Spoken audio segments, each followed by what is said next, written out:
Inilah sosok EN Jumianti, perempuan asal Tulungagung yang menjadi korban pembunuhan dan pembakaran oleh pacarnya di Bangkalan, Madura, Jawa Timur. Menurut informasi dari Polres Bangkalan dan Polsek Galis, EN Jumianti merupakan warga Kelurahan Purworejo, Kecamatan Ngunut, Kabupaten Tulungagung. Dari hasil penyelidikan dan visum dari RS Syamrabu, Polres Bangkalan menetapkan EN merupakan korban pembunuhan. Dokter forensik RSUD Syamrabu Bangkalan, Dr. Edi Suharta, mengungkapkan EN Jumianti berusia sekitar 20 tahunan.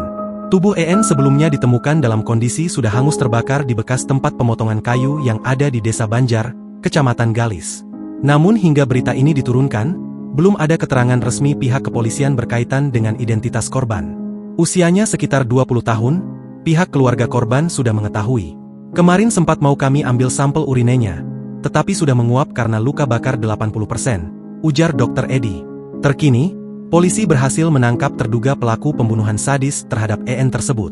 Polisi hanya membutuhkan waktu sekitar 1,5 jam untuk menangkap pelaku.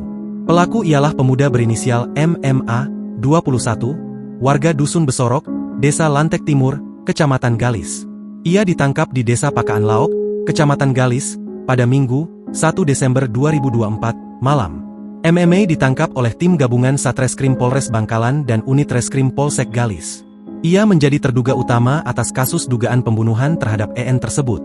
Penangkapan MMA itu dilakukan sekitar pukul 21.30 waktu Indonesia Barat, atau 1,5 jam setelah jasad EN ditemukan warga sekitar pukul 20 waktu Indonesia Barat.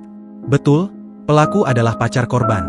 Setelah dilakukan interogasi, pelaku MMA mengakui telah melakukan pembunuhan, ungkap Kapolres Bangkalan, AKBP Febri Ismanjaya, Senin, 2 Desember 2024. Ia menjelaskan, MMA melakukan penganiayaan dengan menggunakan senjata tajam lalu membakar korban di lokasi bekas tempat pemotongan kayu di Desa Banjar, Kecamatan Galis.